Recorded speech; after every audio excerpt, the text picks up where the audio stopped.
हातगोळे येथील खून प्रकरणी एका अल्पवयीन मुलासह एका तरुणाला अटक। शेतीच्या वादातून अल्पवयीन पुतण्यानेच काढला काकाचा काटा। नातेवाईकांच्या मदतीने केला होता पुरावे नष्ट करण्याचा प्रयत्न। हातगोळे येथील वसंत पांडुरंग पाटील यांच्या खून प्रकरणी त्यांचा अल्पवयीन पुतण्या आणि अन्य एका नातेवाईकाला अखेर पोलिसांनी ताब्यात घेतलंय। खून हातगोळीत, मोबाईल लोकेशन कोवाडजवळ, मृतदेह हांजगोळ बंधाऱ्यात आणि दुचाकी बिजरगणीला सापडल्यानं या खुनाचा छडा लावण्याचं आव्हान पोलिसांसमोर होतं। मात्र पोलिसांनी शिताफीने तपास करत संशयितांच्या मुसक्या आवळल्या। पोलिसांनी दिलेल्या माहितीनुसार मृत वसंत पाटील हे हाळ नावाचे शेतात काजू वेचण्यास गेले। त्यावेळी त्यांचा पुतण्या चारा आणण्यासाठी आला होता।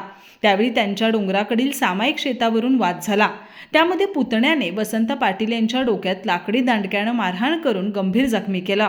त्यानंतर जवळच असलेले खोपीतील विळ्याने त्यांच्या गळ्यावर वार करून ठार मारलं।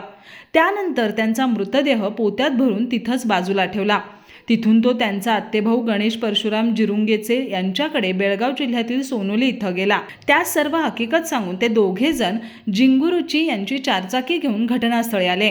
त्यानंतर त्यांनी मृतदेह घातलेलं पोतं गाडीच्या डिक्कीत ठेवून तेथून जंगमहट्टी ते तुर्केवाडी गावच्या दरम्यान असलेल्या हांजगोळ नदीच्या बंधाऱ्यावरून पाण्यात टाकलं। त्यानंतर मैताची मोटरसायकल बहादूरवाडी खानापूर इथं एका निर्जन स्थळी सोडून मैताचा मोबाईल हा कोवाड येथील छोट्या पुलाच्या खाली टाकला।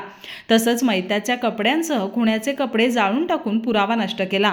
दरम्यान स्थानिक गुन्हे अन्वेषण शाखेच्या तपास पथकाने आठवडाभर तपास करून खुनाचा छडा लावला असून अल्पवयीन मुलाने आणि आरोपीने केलेला बनाव उघड केलाय।